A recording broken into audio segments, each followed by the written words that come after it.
Thank you very much for having me here today. It's nice to be amongst partners. I'd also love to just quickly give a shout out to my co-founder, Michael, who's here with me today, and also my fellow board director, Alex Baker, who was kind enough to invite us here. When we came to Relay's AGM last year, we did not really have a formal relationship with Relay, and since then they have led our seed financing.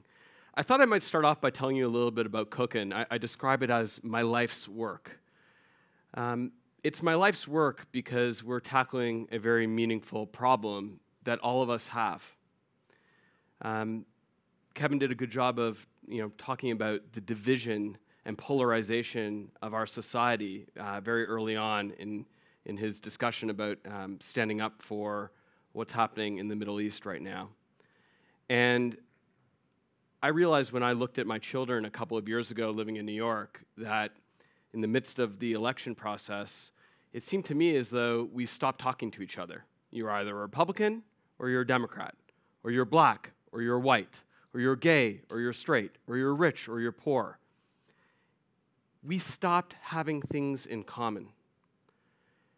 And I think when I look at my children and I deeply care about their future, I realize that bringing us back together is something that we must accomplish. And food has the ability to do that. Our vision at Cookin is very simple. It's to unite us together with food. And I'll tell you why that's important. I've never met somebody, doesn't matter if you're a Republican or Democrat or black or white, rich, poor, gay, straight, who doesn't love food of somebody else's culture, who's not interested in food of somebody with somebody else's ethnicity. And it just so happens we have an amazing business model to bring that to life. So we have built the world's homemade food delivery marketplace. Today in Toronto, if you were to go on to iOS or onto the Google Play Store, you can download the Cookin app. And when you open it, you'll see an experience for food delivery that is very similar to what you might experience with Uber Eats or DoorDash. Beautiful food, and the ability to have it delivered to you hot, fresh, ready to eat very quickly. But there's a big difference. This food is made by individual professional chefs who are turning their home kitchens or using our commercial kitchens and turning them into restaurants. I'll tell you a little bit about that today. The homemade food delivery marketplace is enabling talented food creators, many of whom are former chefs in restaurants who no longer want to work in the back of a restaurant for $15 an hour being yelled out of the line for minimum wage. They're people who have a God-given gift in life, which is making food for other people.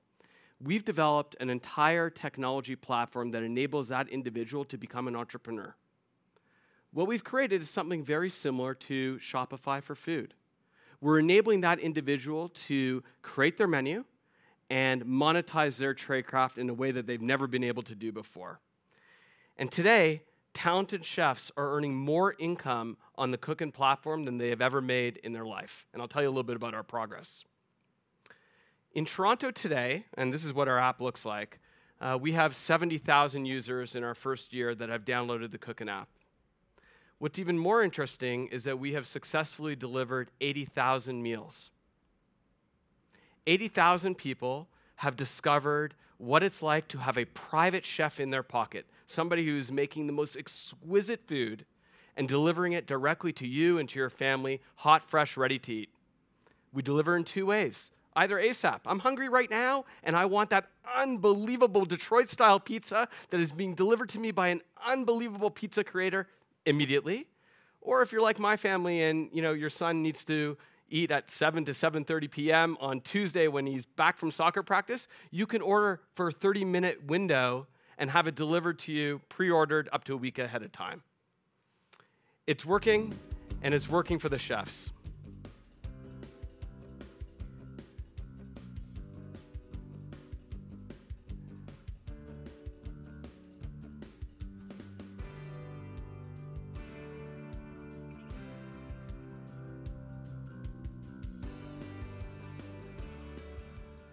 So we're a two-sided marketplace, right? Which are very interesting to create, and FanXchange was definitely one before. You always start with the supply side. The supply side is typically the hardest part of the model to get, and that's exactly where we focused our attention. So far, in Toronto alone, we've had over 10,000 applicants apply to Cook on Cookin. In our second marketplace, which is Dallas, Texas, which we just launched in a little while ago, we have about 2,000 applicants. These are individuals who are professional chefs and cooks who want to become entrepreneurs and take control of their destiny. Why? Why do we have so many people applying to Cookin? Because the value proposition for them is absolutely fantastic. You cook, we'll take care of everything else. Your packaging, your delivery, your social media marketing.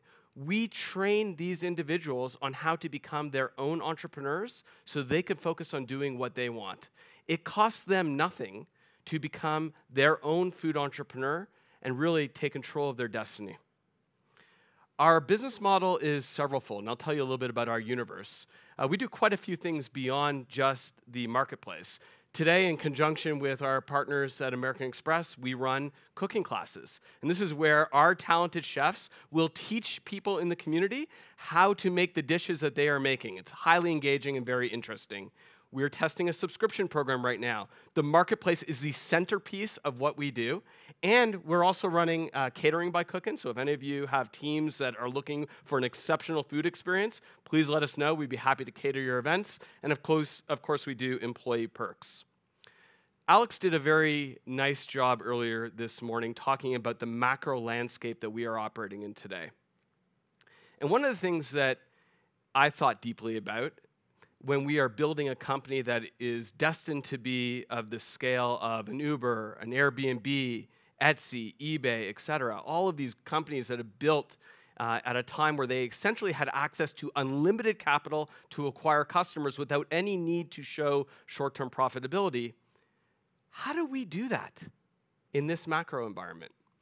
And Samir, I think, took a very similar approach, and I actually thought we came up with a name for it. We call it unfair advantages. What we are doing is we are partnering with like-minded but non-competitive firms that have mass audiences of individuals who are highly likely to be engaged and interested in what we are doing at Cookin. Last week, we closed our partnership with Empire Company, which is Sobeys, Loblaws, Longo's, Farm Boy.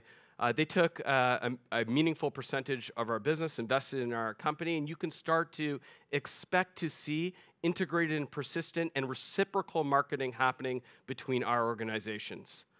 The first unfair advantage that we did, and it continues today, I'm very happy to say, is with American Express. If you're a card holder in Toronto, they are emailing you and encouraging you to try Cookin, take advantage of offers. We're doing some really interesting things in the marketplace with the hospitality industry, which, by the way, we consider ourselves to be a part of. Top celebrity chefs are coming onto our platform every single month and dropping new things that have not even made it to the menus of their restaurants. We're selling out of them without exception every single month, and that raises the bar for everyone else. Speaking of raising the bar for everyone else, we are now allowing the community of customers on Cookin to upvote their favorite Cookin chef to have a night in a restaurant with Canada's premier chef, Patrick Chris, who runs the Aloe group of restaurants in Toronto. We take giving back to the community very seriously. This was designed in our business model since before we sold a single meal. While there are many people who are fortunate enough to have an exquisite meal delivered to them via Cookin today, there are many people in the community that are challenged by food insecurity. With every meal sold, we are donating cash out of our profit margin to purchase a meal for somebody who is challenged by food insecurity. And this also accelerates the flywheel and purpose and allows us to galvanize an incredible team. Last couple things I'd love to leave you with, a little bit about where we're going, because we're definitely just getting started. First, web development. Today, if you want to order on Cookin, you have a couple of choices. Not just our app, you can actually go to a website and to an individual site created for a chef, essentially. It could be cookin.com/Alex Baker, and you will find that he makes incredible cookies that you can order, and we'll send a driver to pick it up and deliver it to you.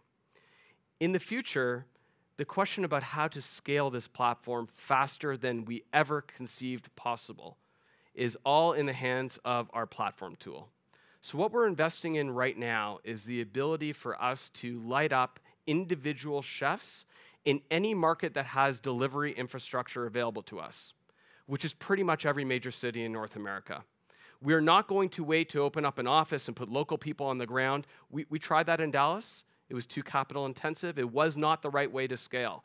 We actually are now realizing that we can effectuate chefs in any city at any moment in time with little to no CapEx required whatsoever. And that's going to allow us to take Cookin throughout North America on a very, very fast basis. I started off by thanking Relay for having us here. I'd also love to point out that they are value-add investors in every sense. I'd love to show you what value-add looks like at a recent press event that we held in our office in Toronto.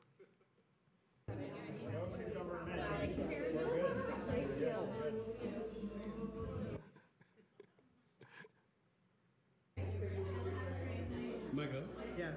There's no cookies left. Where are all the cookies? Casey, what happened to all the cookies? Alex Baker took all the cookies. Alex Baker took all the cookies? Loaded up and kept loading. Oh my They're all God. gone. And that's actually true. I was filming from behind. Alex loaded up an entire tin of cookies. And when the tin was closed, he had Casey, who runs, she's an incredible baker. He had additional cookies put on top of the tin. Alex, thank you for the value add. We always appreciate it. And thank you for having us here today.